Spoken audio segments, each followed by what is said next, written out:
This is Optimal Living Daily, episode 2512, The Science of Automating and Perfecting Any Skill, by Benjamin Hardy of benjaminhardy.com. And I'm Justin Malik, your very own personal narrator. I read to you every single day of the year so that you don't have to go find blogs and articles yourself. I find the best authors online, in my opinion, and simply read them to you for free. So with that, let's get right to it and continue optimizing your life. The Science of Automating and Perfecting Any Skill, by Benjamin Hardy of benjaminhardy.com. Achieving automaticity is about making a newly learned skill a part of who you are, as opposed to just a thing you can do. Learning something new is all about memory and how you use it. At first, your prefrontal cortex, which stores your working or short-term memory, is really busy figuring out how the task is done. That's the part of your brain involved with conscious decision-making and planning. But once you're proficient, the prefrontal cortex gets a break. In fact, it's freed up by as much as 90%. You can now perform that skill automatically, leaving your conscious mind to focus on other things. That level of performance is called automaticity, and reaching it depends on what psychologists call overlearning or overtraining. Here's how to overtrain your brain to do something so well that you can do it unconsciously, and what to expect once you can. Above and beyond automaticity. If you've learned how to drive, chances are you've spent minutes at a time behind the wheel thinking about something else altogether, not even realizing you've been driving. Something similar happens with more complex specialized skills too. In his book, The Art of Learning, chess prodigy and Tai Chi world champion Josh Waitzkin explains automaticity this way, quote, "Now my conscious mind focusing on less seems to rev up its shutter speed from, say, 4 frames per second to 300 or 400 frames per second. The key is to understand that my trained mind is not necessarily working much faster than an untrained mind. It's simply working more effectively, which means that my conscious mind has less to deal with," end quote.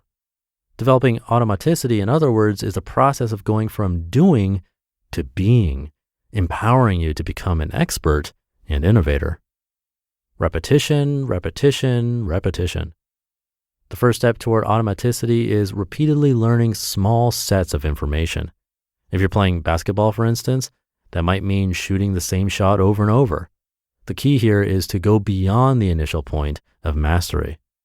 Overtraining is about continuously practicing something you've already learned inside and out.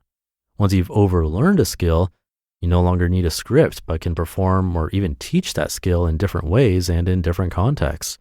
Great speakers overlearn their talks so they can present their material differently to each unique audience under various circumstances. Automaticity, in other words, isn't just about being fluent at your craft. It's also about being fluid and flexible.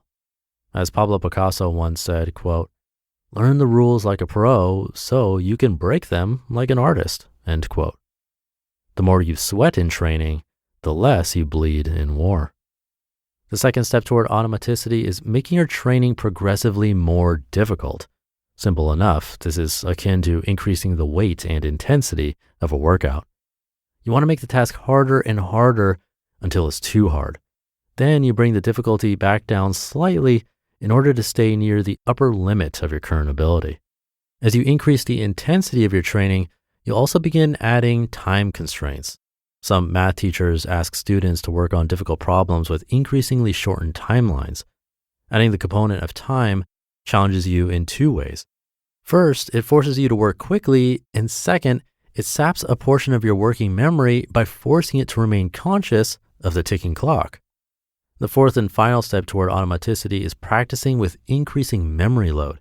That is, trying to do a mental task with other things on your mind. Put simply, it's purposefully adding distractions to your training regimen. Again, math teachers might have students remember an obscure fact and then ask them to recall it immediately after finishing a math problem. In his book, Relentless, Tim S. Grover tells of basketball players chugging a few beers during halftime in order to prove they can outplay their competitors under impaired conditions. Going from doing to being. This overtraining process is meant to push you through each of the three stages involved in acquiring procedural knowledge, the kind associated with doing a specific task. We start at the declarative stage where we learn to describe how something works and our understanding is theoretical. Then we begin to apply and practice what we're learning in what's called the associative stage, where we can both think about and perform the skill simultaneously. Automaticity comes at the third and final automatic stage, but overlearning takes us further. There's some evidence that exceeding automaticity makes the procedural knowledge you've just acquired more flexible, explicit, manipulable, and available to consciously access. In other words, you can now do something so unconsciously that it's become part of who you are, not just a thing you can do. That comes about in an internal shift right around the third or automatic stage. You see it clearly in children learning how to read or to do math. In the beginning, it's difficult and many resist it.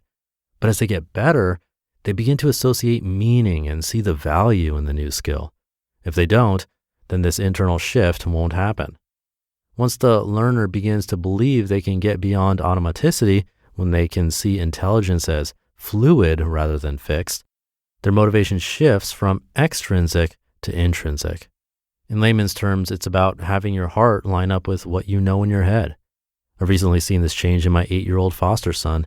He's now reading because he wants to, not because he has to, and we now have to force him to stop reading.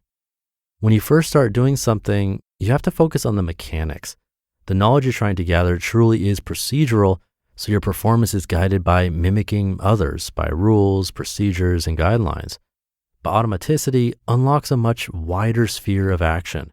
And at that level, performing a skill becomes more natural and individualized.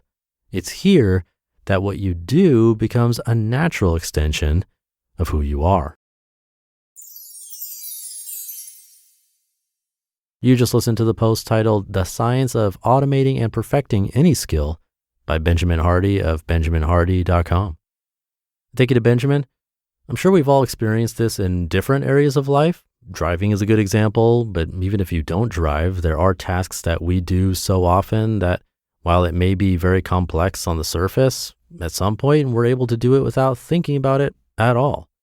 But I want to point out that there is a downside to this as well, or at least a balance that we should be aware of. Because in the driving example, this is not necessarily a good thing when we zone out, totally forget that we're driving, only to realize it later when we've passed our exit on the freeway going 70 miles per hour.